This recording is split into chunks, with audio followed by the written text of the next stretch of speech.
Good morning friends, स्वागत है आपका अपने प्यारे favourite YouTube channel RBSC online classes में। स्टूडेंट्स, देखिए मौसम चेंज हो चुका है, शरद ऋतु आ चुकी है, तो कृपया एकदम अच्छे से अपना ध्यान रखें, है ना। और अपने आसपास में जो भी गंदगी वगैरह है, पानी जो इकट्ठा हो रहा है ना, तो उसको भी आप साफ करने का कार्य करें। कारण कि आप डेली अखबार में पढ़ रहे हैं डेंगू का प्रकोप भयंकर रूप से हो रहा है ना, जैसा कि कोविड का हमने देखा था। तो आप स्वस्थ रहिए और अपने आसपास का जो माहौल है उसको भी स्वस्थ साफ सुथरा रखिए, है ना। चलो, तो दोस्तों आप सभी को दीपावली की अग्रिम शुभकामनाएं, है ना। ये दीपावली आपके लिए खुशियों वाली रहे, है ना।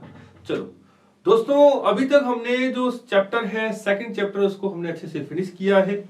आज हम स्टार्ट कर रहे हैं बड़ा ही इंटरेस्टिंग और जबरदस्त चैप्टर है। वो चैप्टर है आपका अनुवांशिकी यानी कि जेनेटिक्स। देखिए दोस्तों, अपन बात कर रहे हैं चैप्टर नंबर 5 और उसका नाम है आपके अनुवांशिकी, अनुवांशिकी, है ना, यानी कि जेनेटिक्स, यानी कि जेनेटिक्स। देखिए दोस्तों, ये बड़ा ही इंटरेस्टिंग और शानदार चैप्टर है, कारण कि इस चैप्टर में हम बहुत सी ऐसी चीजें के बारे में जानकारी लेंगे कि किस प्रकार से एक लक्षण माता पिता से बच्चों में आते हैं, है ना। तो वो सारी जो जानकारियां हैं वो हम इस चैप्टर में पढ़ेंगे। और चैप्टर है हमारा अनुवांशिकी, या यूं कह सकते हैं वंशानुगति के नियम या मेंडल्स के अनुवांशिकता के नियम। तो जो भी वंशानुगत से संबंधित जो चीजें हैं वो सारी हम इसमें बात करेंगे। क्लियर? और वो है अपना चैप्टर नंबर 5 अनुवांशिकी यानी कि जेनेटिक्स। ठीक है दोस्तों, चलो तो सबसे पहले इस शब्द के ऊपर बात करते हैं कि अनुवांशिकी या जेनेटिक्स कहते किसे हैं। तो देखिए, बात करते हैं अनुवांशिकी के ऊपर। जनकों से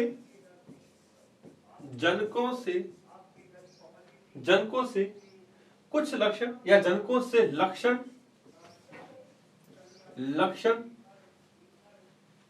संततियों में स्थानांतरित होते हैं। राइट?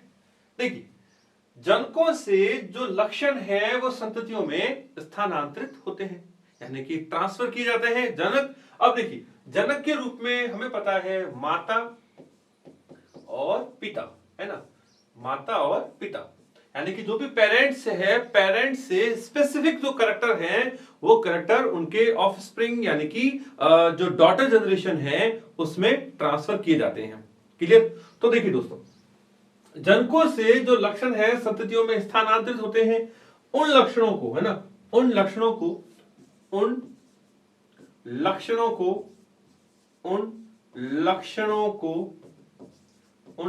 को आनुवांशिक लक्षण कहते हैं।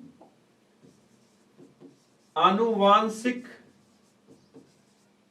लक्षण कहते हैं। क्या कहते हैं दोस्तों? आनुवांशिक लक्षण कहते हैं। राइट? गौर से सुनिएगा, इन्हीं लक्षणों की, है ना, इन लक्षणों की वंशागति का अध्ययन करना, है ना, इन लक्षणों की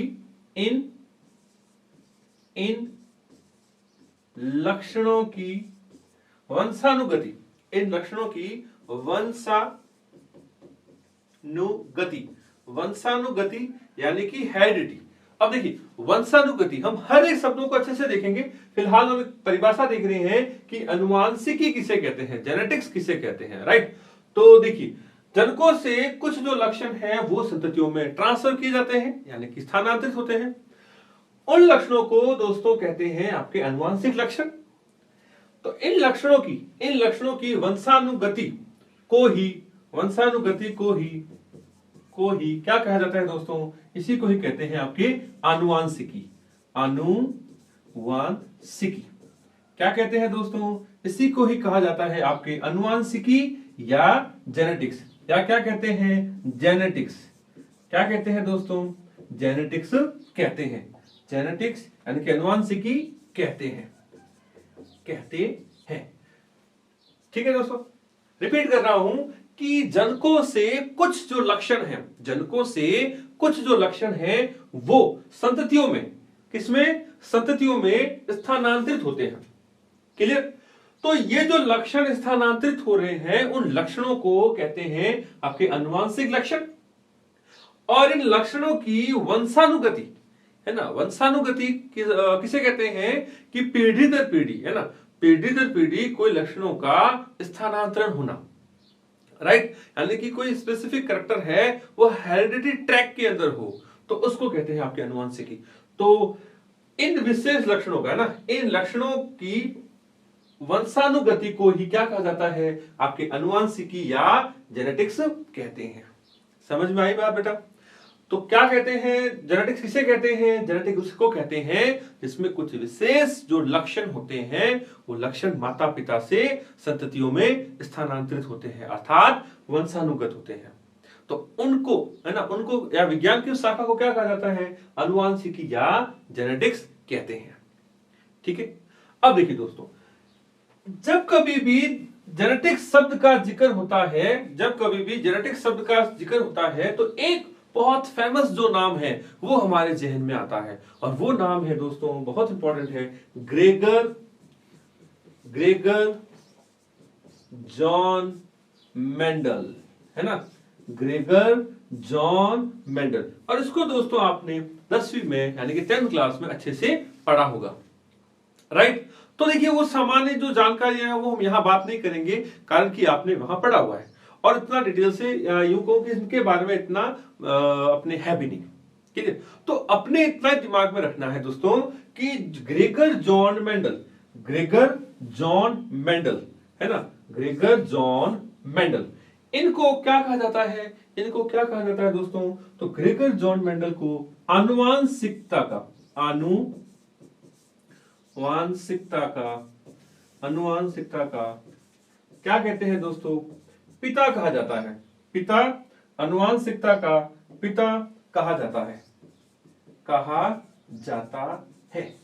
ठीक है दोस्तों, रिपीट कर रहा हूं, a father of genetics, a father of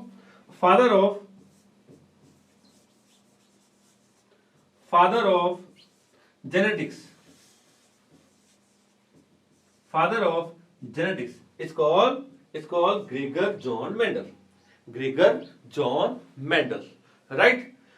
तो दोस्तों रिपीट कर रहा हूं, ग्रेगर जॉन मेंडल को अनुवांशिकता का पिता ऑब्लिक, आप चाहो तो इसको जनक भी कह सकते हो, पिता या जनक, पिता या जनक जो है वो किसको कहा जाता है, ग्रेगर जॉन मेंडल को। और father of genetics is called Gregor John Mendel. ठीक है, तो दोस्तों ये जो एक सामान्य जानकारियां हैं ये आप अपने को ध्यान में रखना है, राइट। अब देखिए, अनुवांशिक का जिक्र हो, जेनेटिक्स का जिक्र हो और दो और एक महत्वपूर्ण साइंटिस्ट है उसका नाम ना ले तो ये तो बात अधूरी है ना। तो देखिए दोस्तों, दो और एक फेमस साइंटिस्ट रहे हुए हैं, वाटसन एंड क्रिक। क्या नाम है दोस्तों, Watson and Crick, James Watson and Francis क्रिक।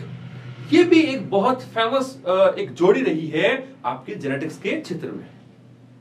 कैसे, देखिए दोस्तों, हम बात करते हैं कि जेनेटिक्स के अंदर हमने क्या कहा कि कुछ विशेष अनुवांशिक जो लक्षण हैं वो पीढ़ी दर पीढ़ी स्थानांतरित होते हैं। क्लियर? तो बात आती है कि ये अनुवांशिक लक्षण आखिर लेके कौन जाता है, राइट। तो देखिए दोस्तों, बात करें अनुवांशिक लक्षण, अनुवांशिक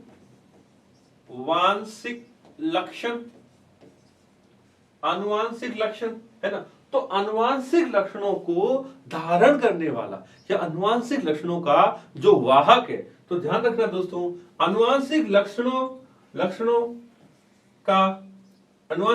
के जो वाहक है ना, अनुवांशिक लक्षणों के वाहक कौन होते हैं दोस्तों, कौन होते हैं, वो होते हैं गुणसूत्र यानी कि क्रोमोसोम।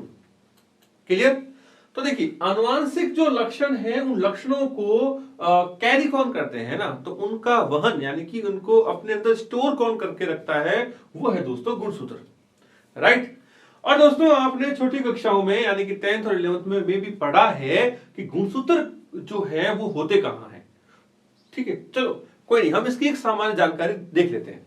तो देखिए दोस्तों, हमारे इस बॉडी में जो कोशिका है ना, कोशिका के मध्य भाग में एक स्ट्रक्चर होती है और उस स्ट्रक्चर को कहते हैं दोस्तों आपके केंद्रक। क्या कहते हैं दोस्तों? केंद्रक यानी कि न्यूक्लियस।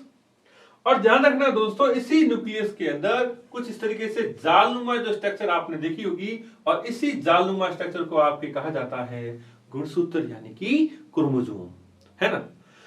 तो देखिए दोस्तों, ये जो गुणसूत्र है, ये गुणसूत्र आपके किसके बने हुए होते हैं? ये भी एक विशेष प्रकार की संरचनाएं होती है, उनसे बने हुए होते हैं। बात करें कि ये जो गुणसूत्र है, ये बने हुए होते हैं दोस्तों आपके जीन, या यूं कहूं डीएनए, है ना, जीन कहूं या डीएनए कहूं, इनसे मिलकर के बना हुआ होता है। तो चलो पहले गुणसूत्र के ऊपर बात करते हैं। देखिए दोस्तों, एक जो गुणसूत्र है वो कुछ इस तरीके की स्ट्रक्चर होती है। एक जो गुणसूत्र है वो इस तरीके की स्ट्रक्चर होती है, जिसकी दोनों जो भुजाएं हैं विशेष प्रकार की स्ट्रक्चर से जुड़ी रहती है, जिसको आपके गुणसूत्र बिंदु कहते हैं, है ना। आपने पढ़ा हुआ है एकदम अच्छे से। चलो, और इनके मध्य में कुछ इस तरीके से विशेष स्ट्रक्चर और निकली जाती है ऐसे, राइट। इन स्ट्रक्चर को कहते हैं दोस्तों अर्धगुणसूत्र। अर्धगुणसूत्र यानी कि क्रोमेटिड। क्या कहते हैं दोस्तों? इसको कहते हैं आपके क्रोमेटिड। क्लियर? अब देखिए दोस्तों, ये क्रोमेटिड जो है, इन क्रोमेटिड के ऊपर कुछ विशेष संरचनाएं पाई जाती है। दोस्तों गौर से सुनना, इनके ऊपर विशेष प्रकार के दानेदार, है ना, इस तरीके से स्ट्रक्चर पाई जाती है। बहुत ज्यादा होती है, हम तो केवल एक दो ही बात कर रहे हैं इस तरीके से, है ना। और ये जो विशेष स्ट्रक्चर है दोस्तों, इन्हीं विशेष स्ट्रक्चर को कहा जाता है आपके जीन, है ना। क्या कहा जाता है? जीन कहा जाता है। क्या कहते हैं दोस्तों? इनको कहा जाता है आपके जीन। क्लियर? ये जो जीन है, ये जीन आपके बने हुए होते हैं दोस्तों डीएनए। किसके बने हुए होते हैं? डीएनए के। और मैं आपको बता दूं, डीएनए की जो स्ट्रक्चर है दोस्तों, वो दी थी वाटसन एंड क्रिक ने। तो देखिए दोस्तों, इन दोनों महाशयों को हम क्यों जानते हैं? ये दोनों ग्रेट साइंटिस्ट थे। इन्होंने डीएनए, है ना, डीएनए की जो संरचना है ना, डीएनए की संरचना के बारे में इन दोनों वैज्ञानिकों ने बताया था। क्लियर? तो डीएनए की जो हेलिकल स्ट्रक्चर है ना, कुंडलित जो संरचना है ना, डीएनए की कुंडलित संरचना, डीएनए की कुंडलित जो संरचना है, उस कुंडलित संरचना के बारे में दोस्तों इन्होंने बताया था। किसने बताया था दोस्तों? वाटसन एंड क्रिक ने। Clear? James Watson and Francis Crick जो महोदय थे, इन्होंने डीएनए की कुंडलित यानी कि हेलिकल्स, डबल हेलिकल जो स्ट्रक्चर है ना, द्विकुंडलित जो संरचना है, कौन सी दोस्तों? द्विकुंडलित जो संरचना है, वो इन दो महाशयों ने बताई थी। किन्होंने? वाटसन एंड क्रिक ने। क्लियर?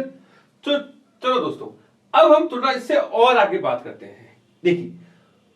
देखिए दोस्तों, इस चैप्टर को करने से पहले जो बेसिक चीजें हैं ना, वो हम चर्चा कर रहे हैं, ताकि आपको इस चैप्टर में आगे बिल्कुल भी परेशानी ना हो। मैं ऐसी उम्मीद करता हूं कि आपने 11th में जेनेटिक्स जो टॉपिक था, है ना, 11th में क्रोमोसोम का एक जो टॉपिक था, वो आपने एकदम अच्छे से किया हुआ होगा, है ना। तो फिर भी हम एक बार इसके ऊपर जरूर बात करेंगे, ताकि आपको इस चैप्टर में आगे कोई परेशानी ना हो। क्लियर? तो देखिए दोस्तों, हमने जैसे स्टार्टिंग में बात की है इस तरीके से कि हम बात कर रहे हैं अनुवांशिकी में हमने बात की ग्रेगर जॉन मेंडल, जिसको अनुवांशिकता का पिता कहते हैं, राइट। देन हमने बात की कि जो वाटसन एंड क्रिक है, इनको क्यों पहचाना जाता है, क्यों याद करते हैं? कारण कि इन्होंने डीएनए की द्विकुंडलित संरचना का वर्णन किया। अब बात आती है कि सर ये डीएनए क्या चीज है, तो उसको समझाने के लिए पहले मैंने यहां आपको थोड़ा सा इंट्रोडक्शन दिया है कि एक सामान्य कोशिका में, है ना, एक सामान्य सेल में एक नॉर्मल सेल के अंदर जो न्यूक्लियस है, न्यूक्लियस के अंदर आपके क्या पाए जाते हैं, गुणसूत्र, है ना। और इन्हीं गुणसूत्रों को दोस्तों क्या कहा जाता है, अनुवांशिक लक्षणों के वाहक कहते हैं। गौर से सुनना दोस्तों, अनुवांशिक लक्षणों के वाहक कहा जाता है। अर्थात जो भी लक्षण हैं वो इन्हीं गुणसूत्रों के अंदर रह करके पीढ़ी दर पीढ़ी आगे जाते हैं। फिर हमने देखा कि गुणसूत्र जो है वो बने हुए किसके होते हैं, तो इस तरीके की जो स्ट्रक्चर है वो होती है आपके दोस्तों गुणसूत्र की। मैं यहां लिख देता हूं गुणसूत्र, ठीक है। और ये जो गुणसूत्र है, इस गुणसूत्र के बारे में आप डिटेल से 11th में पढ़ोगे, और इसके लिए आप 11th क्लास का जो वीडियो मैंने डाला हुआ है वो आप अच्छे से देख सकते हो, है ना। तो उसमें हमने गुणसूत्र की एकदम डिटेल से चर्चा की हुई है। तो प्लीज मैं आपसे एक बार रिक्वेस्ट करूंगा कि आप लोग 11th का जो चैप्टर नंबर 8 है उसका केंद्रक और गुणसूत्र वाला जो टॉपिक है वो जरूर देखें। तो पहले उस वीडियो को एकदम इत्मीनान से देखें, और फिर हम अगर आप इसको दोबारा से देखोगे तो आपको एकदम हर एक जो छोटी छोटी चीजें हैं वो आपको याद आ जाएगी, और इस टॉपिक को समझने में बहुत आसानी मिलेगी। क्लियर? चलो, तो देखिए दोस्तों, फिर हमने यहां चर्चा की कि जो डीएनए है वो जीन कह दीजिए या डीएनए कह दीजिए, ठीक है। तो जीन जो बने हुए होते हैं डीएनए, और डीएनए की जो संरचना है उसके बारे में दोस्तों अच्छे से बताया था वॉटसन एंड क्रिक। उन्होंने डबल हेलिकल जो स्ट्रक्चर है उसको बताया, ठीक है। तो अब अपन बात करते हैं दोस्तों कि ये है क्या। देखिए दोस्तों, इससे डीएनए के बारे में अगर बात करें तो वॉटसन एंड क्रिक ने इस तरीके से बताया कि डीएनए एक इस तरीके की स्ट्रक्चर होती है, राइट, ऐसे, जिसमें अगर आपको याद है तो यहां इसको लिखा जाता है 5 प्राइम, इसको लिखा जाता है 3 प्राइम, देन 3 प्राइम, और इसको लिखा जाता है 5 प्राइम, ठीक है दोस्तों। ये जो रेड कलर से जो मैंने बनाया है इनको कहा जाता है दोस्तों रज्जु या टेम्पलेट, और या आप उसको सिंपल भाषा में थ्रेड कह सकते हो या स्टैंड कह सकते हो। क्लियर? तो एक स्टैंड होता है 5 to 3 डायरेक्शन में, और एक होता है 3 to 5 डायरेक्शन में, ठीक है। और ये जो दोनों हैं, ये दोनों दोस्तों बने हुए होते हैं, ये मैं यहां थोड़ा और आगे डिफाइन कर देता हूं। ये जो दोनों हैं वो दोस्तों बने हुए होते हैं आपकी सुगर और फॉस्फेट के। किसके बने हुए होते हैं दोस्तों? सुगर और फॉस्फेट के, यानी कि शर्करा और फॉस्फेट का जो अणु है, फॉस्फोरिक जो एसिड है, उनसे मिलकर के बना हुआ होता है ना। तो इसको डीएनए की बैकबोन भी कहा जाता है, राइट। चलो, देन बात करें कि इनके मिड में, इनके बीच में विशेष प्रकार के नाइट्रोजन जो क्षार हैं वो पाए जाते हैं, है ना। विशेष जो नाइट्रोजन क्षार है उनके बीच में यहां बॉन्डिंग पाई जाती है। क्लियर? तो ये जो एक स्ट्रक्चर है, एक सामान्य नॉर्मली अगर बात करें तो डीएनए की स्ट्रक्चर कुछ इस तरीके से होती है, और इसके बारे में एकदम अच्छे से बताया था साइंटिस्ट वॉटसन एंड क्रिक ने। क्लियर? और ये इसकी द्विकुंडलित अवस्था है ना। ये कौन सा स्ट्रक्चर है? ये इसकी स्ट्रक्चर है दोस्तों द्विकुंडलित, द्विकुंडलित संरचना, द्विकुंडलित संरचना, ठीक है दोस्तों। यानी कि जो डीएनए है, इस डीएनए की डबल हेलिकल है ना, डबल स्टैंडर्ड जो स्ट्रक्चर है वो बताई थी आपके वॉटसन एंड क्रिक ने, ठीक है। चलो, अब दोस्तों आते हैं हम हमारे टॉपिक के ऊपर। तो देखिए दोस्तों, इसके साथ में अब हम कंटिन्यू आगे बात कर रहे हैं, वो बात कर रहे हैं एक सामान्य जो जानकारियां हैं उसके ऊपर। देखिए, हम बात कर रहे हैं जेनेटिक्स। तो जेनेटिक्स कहते ही दिमाग में एक नाम आता है मेंडल। क्या नाम आता है दोस्तों? मेंडल। और मेंडल कौन है? इन्होंने आनुवंशिकता से संबंधित, है ना, जेनेटिक्स से संबंधित काफी एक्सपेरिमेंट किए थे, जिनको हम नेक्स्ट वीडियो में जरूर देखेंगे, है ना। तो थोड़ी सी मेंडल के बारे में चर्चा कर लेते हैं वर्बली कि मेंडल कौन थे। तो देखिए दोस्तों, ये आपने छोटी कक्षाओं में पढ़ा है कि मेंडल एक पादरी था, है ना।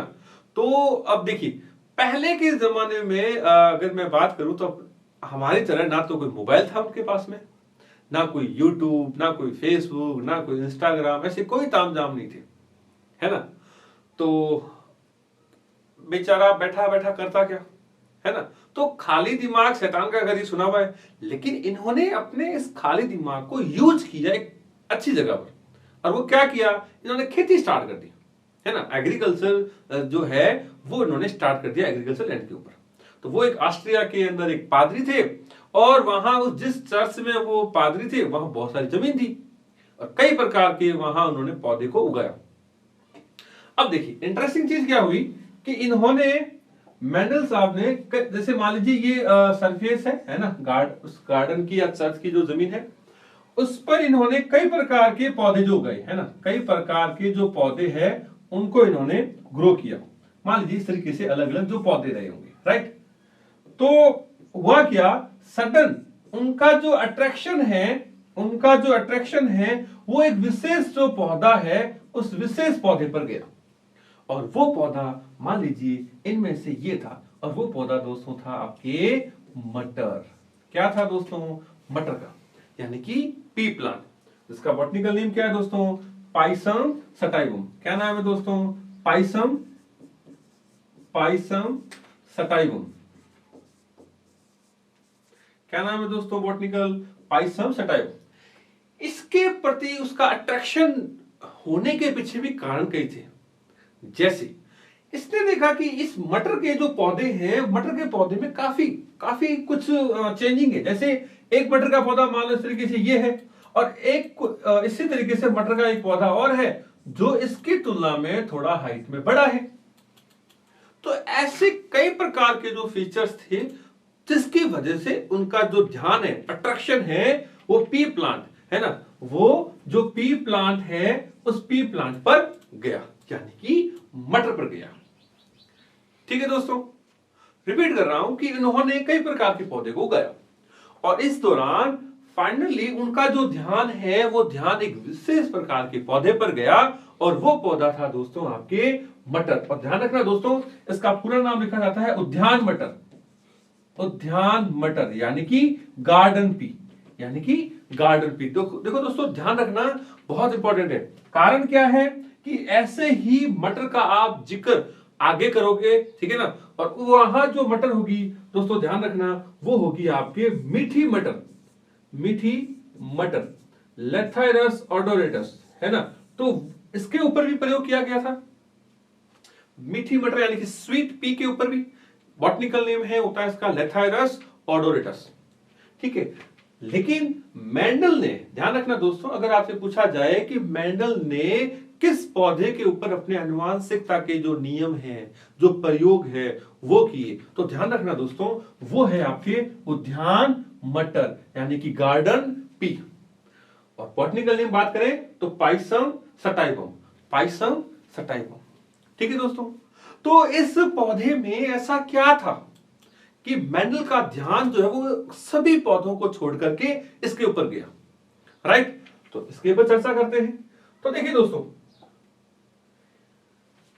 हुआ क्या कि मटर के पौधे में, है ना, देखिए दोस्तों, अब मैं यहां बात कर रहा हूं कि मटर के पौधे को चूज करने के क्या कारण थे, है ना। तो मैं यहां लिख रहा हूं मटर के पौधे का चयन, मटर के पौधे का चयन, यानी कि ऐसे क्या कारण रहे होंगे कि मटर के पौधे का चयन किया गया, राइट। यानी कि ऐसे क्या क्या फीचर्स थे, ऐसे क्या क्या लक्षण थे विशेष कि मेंडल का, है ना, मेंडल का ध्यान इस मटर के पौधे पर गया, राइट। चलो तो बात करते हैं मटर के पौधे में उनको चूज करने के क्या क्या कारण थे। तो दोस्तों फर्स्ट बात करें कि मटर के पौधे में, दोस्तों मटर के पौधे में कई प्रकार के विपर्यासी लक्षण थे। क्या थे दोस्तों, मटर के पौधे में कई प्रकार के विपर्यासी लक्षण दिखाई दिए, कई प्रकार के विपर्यासी लक्षण दिखाई दिए। अब आप कहोगे सर ये विपर्यासी क्या है, तो देखिए दोस्तों, विपर्यासी का मतलब होता है, देखिए इंपॉर्टेंट है दोस्तों, विपर्यासी का मतलब होता है कि किसी भी एक लक्षण के दो ऑप्शंस मिल जाना। जैसे एक सिंपल सा उदाहरण देता हूं, मान लो, यहां बात करता हूं, मान लो उदाहरण के लिए पौधे की लंबाई, है ना, तो पादप की या पौधे की लंबाई, पौधे की लंबाई, पौधे की लंबाई, है ना, तो एक लक्षण क्या हो गया, पौधे की लंबाई। तो इसके लिए इसके पास में दो ऑप्शंस थे, क्या थे, एक तो लंबा पौधा और एक आपके थे दोस्तों बोना पौधा, लंबा पौधा और बोना पौधा, राइट। तो इस तरीके से जो ये मटर का पौधा था, उस मटर के पौधे में ऐसे कई प्रकार के लक्षण थे। दोस्तों ध्यान रखना, इंपॉर्टेंट है, मैं रिपीट कर रहा हूं, इंपॉर्टेंट है कि ऐसे कई विपर्यासी लक्षण थे, है ना। तो यहां बात कर लेता हूं, ऐसे लगभग 34, कितने दोस्तों, 34 विपर्यासी लक्षण थे, 34 विपर्यासी लक्षण थे, राइट। और इन 34 में से मेंडल ने दोस्तों सात जो विपर्यासी लक्षण थे ना, 7 जोड़ी या यूं कहूं कि 7 जो है ना, 7 विपर्यासी जो लक्षण है, 7 विपर्यासी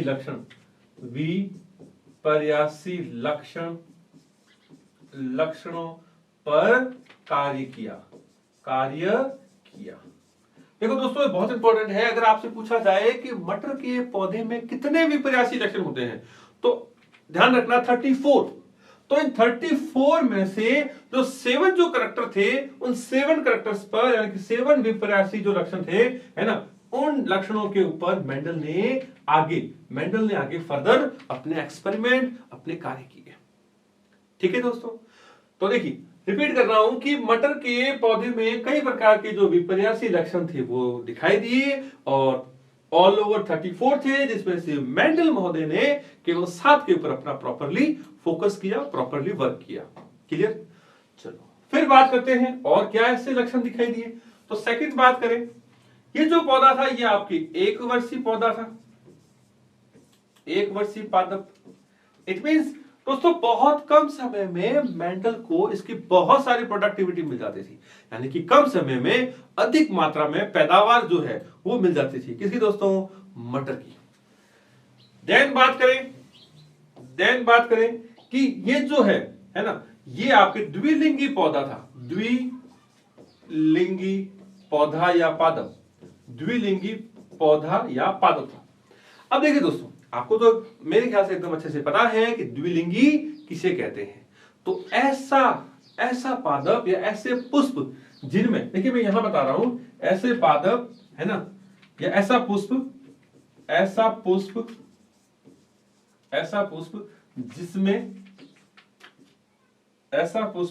जिसमें दोनों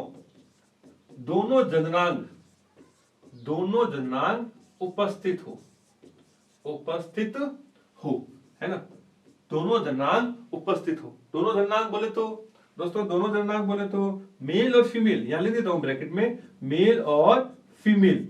तो दोनों मेल और फीमेल जननांग, है ना, both male and female sex organ अगर एक ही फ्लावर में कैरी हो, तो ऐसे फ्लावर को आपके क्या कहते हैं दोस्तों, बाइसेक्सुअल, यानी कि द्विलिंगी पुष्प कहते हैं। और ऐसे पुष्प को धारण करने वाले पौधे को कहते हैं आपके द्विलिंगी पौधा या द्विलिंगी पुष्प। देखिए दोस्तों, यहां द्विलिंगी पौधे की जगह अगर आप पुष्प लिखोगे तो ज्यादा उपयुक्त होगा ना, द्विलिंगी जो पुष्प है वो थे। क्लियर। देन फोर्थ नंबर बात करें तो इनको उगाना, है ना, मटर के पौधे को उगाना अति सरल था या सरल था, है ना, सरल होता है या सरल था, कारण कि मटर को आप छोटे सी जगह पर भी उगा सकते हो, गमले में भी उगा सकते हो। ठीक है। देन और अगर इंपॉर्टेंट की बात करें तो इस पौधे में पर परागण भी, है ना, पर परागण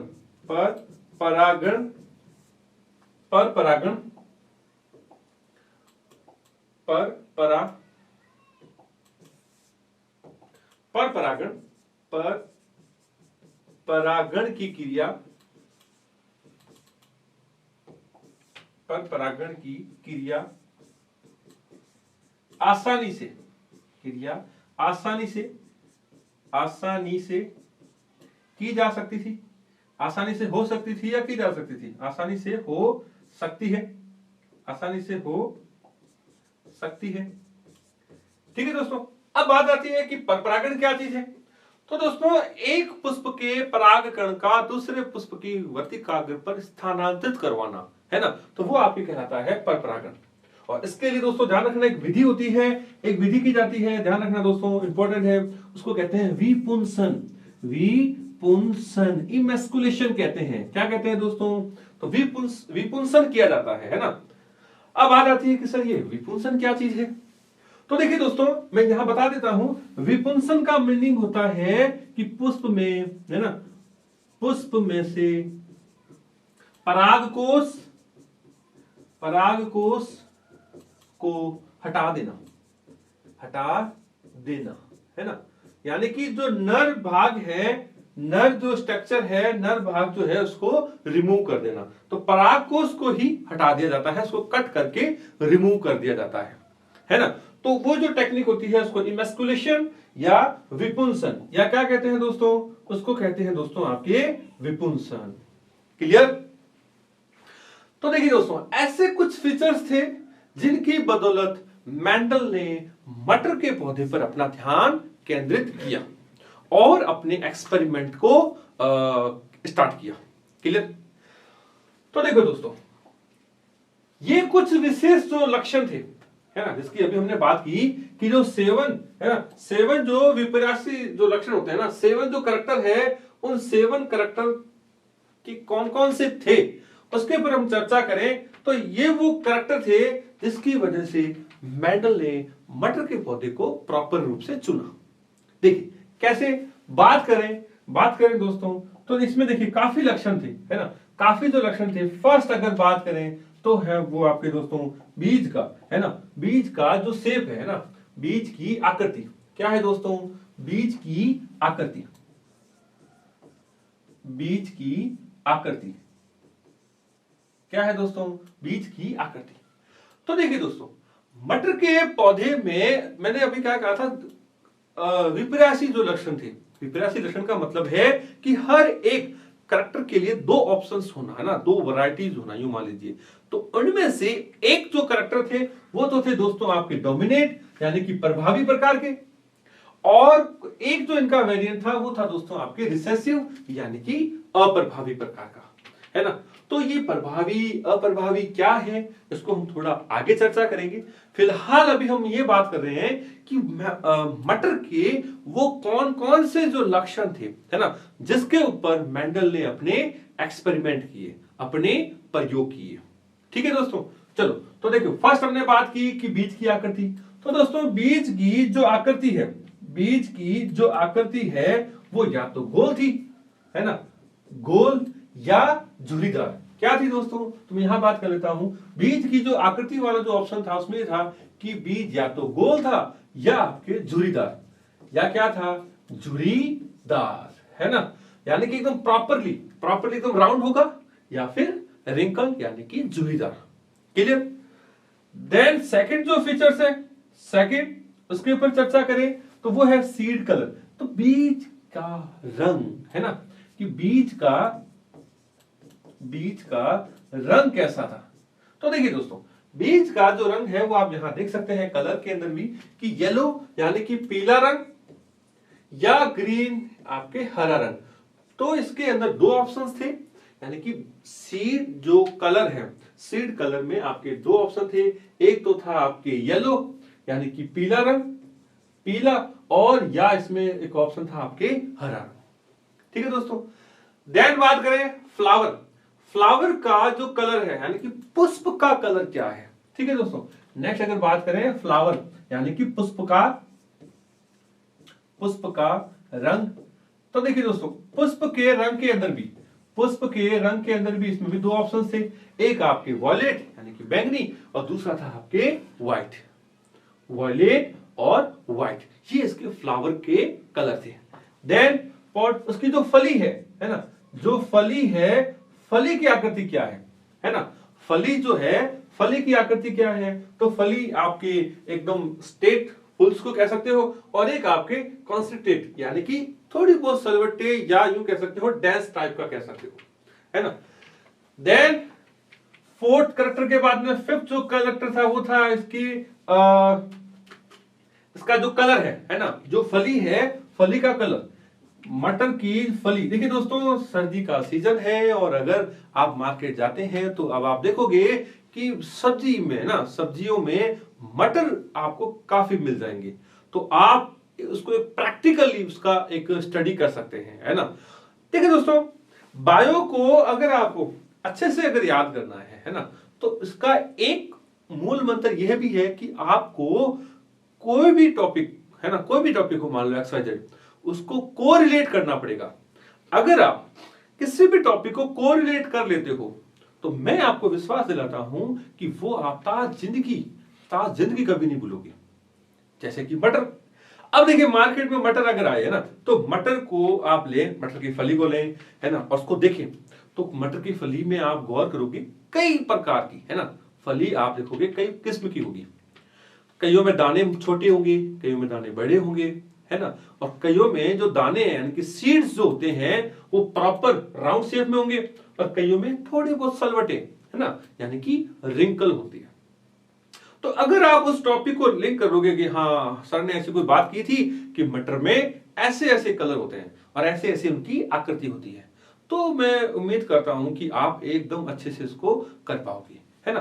तो कोई भी टॉपिक हो, है ना, जरूरी नहीं कि ये टॉपिक, कोई भी टॉपिक है, अगर आप उसको कोरिलेट करके पढ़ते हो तो मैं ये उम्मीद करता हूं कि हमें वो टॉपिक बहुत अच्छे से याद हो जाता है। और एक मैं मेरे दोस्तों से ये भी कहना चाहूंगा दोस्तों कि अगर हम पढ़ रहे हैं, हमारा पढ़ने का टाइम क्या है। देखिए दोस्तों, वैसे मैं कोई आप पर थोप नहीं रहा, बट मैं अपना एक एक्सपीरियंस आपके साथ साझा कर रहा हूं। अगर कोई भी स्टूडेंट ब्रह्म मुहूर्त में, है ना, ब्रह्म मुहूर्त का मतलब होता है दोस्तों अर्ली द मॉर्निंग, है ना, सुबह 4 बजे के बाद में अगर कोई स्टूडेंट अपनी पढ़ाई करता है, स्टडी करता है, उसको याद करता है, तो मेरा यह मानना है कि 4 से 7 के बीच में जो पढ़ा हुआ आप अच्छे से लंबे समय तक याद रख सकते हो। ठीक है, कारण कि मैं मेरा अगर बताऊं एक्सपीरियंस, तो जब मैं स्टूडेंट था तो मैं भी अर्ली द मॉर्निंग उठ करके और अप्रॉक्स 4 बजे तक, है ना, 3:30 और 4 बजे तक पढ़ने बैठ जाया करता था, है ना। तो आप इस चीज को भी फॉलो कर सकते हैं। और बट कुछ स्टूडेंट ऐसे होते हैं जो लेट नाइट जग करके पढ़ाई करते हैं, तो देखिए वो अपनी अपनी एक हॉबी होती है, एक तरीका होता है, तो मैं ये नहीं कहूंगा कि वो गलत है। हाँ, मैं मेरा कह सकता हूं कि वो जो टाइम है दोस्तों वो बहुत अच्छा होता है, कारण उस वक्त एकदम शांति होती है, कोई शोर शराबा नहीं, और आप एकदम फ्रेश मूड से किसी भी टॉपिक को एकदम अच्छे से कर सकते हो, है ना। चलो तो अपने कंटिन्यू करते हैं दोस्तों। बात कर रहे थे 7 कैरेक्टर ऑफ पी प्लांट्स, तो जिसमें हमने बात की किस तरीके से ये कलर्स होते हैं, उसके अलावा फ्लावर पोजीशन, है ना, तो फ्लावर यानी कि पुष्प की स्थिति। नेक्स्ट अगर बात करें कि पुष्प की स्थिति क्या है ना, पुष्प की स्थिति, तो पुष्प की स्थिति की बात करें, या तो टर्मिनल होगी या एक्सियल, यानी कि या तो ये आपके टर्मिनल साइड में लगी हुई या ये टॉप पर लगे हुए होंगे, तो ये इनकी पोजीशन हो जाती है। उसके बाद में दोस्तों स्टेम का हाइट, 7 जो कैरेक्टर है पादप की, है ना, पादप या पौधे की लंबाई, है ना। तो दोस्तों इसमें आपने 10th में पढ़ा भी है एकदम अच्छे से कि इसमें जो पौधा है, पौधा या तो आपको लंबा मिलेगा या वो पौधा मिलेगा दोस्तों आपको बोना, राइट, या तो आपको लंबा मिलेगा पौधा या बोना। तो दोस्तों इस तरीके से मटर के अंदर दोस्तों, जैसे अभी हमने बात की 7 जो विपर्यासी लक्षण हैं, उन 7 विपर्यासी लक्षणों के ऊपर मेंडल ने अपने जो एक्सपेरिमेंट है वो किए। ठीक है दोस्तों, तो उम्मीद करता हूं कि दोस्तों आज का ये जो टॉपिक है, ये चैप्टर आपको अच्छा लगा होगा, है ना, समझ में आ रहा होगा। तो दोस्तों अपने इस चैनल को ज्यादा से ज्यादा लोगों को शेयर कीजिए और उनसे भी आगे यही कीजिए कि हमारे चैनल को ज्यादा से ज्यादा सब्सक्राइब करें, है ना, और वीडियो को ज्यादा से ज्यादा लाइक करें। ओके दोस्तों, थैंक यू।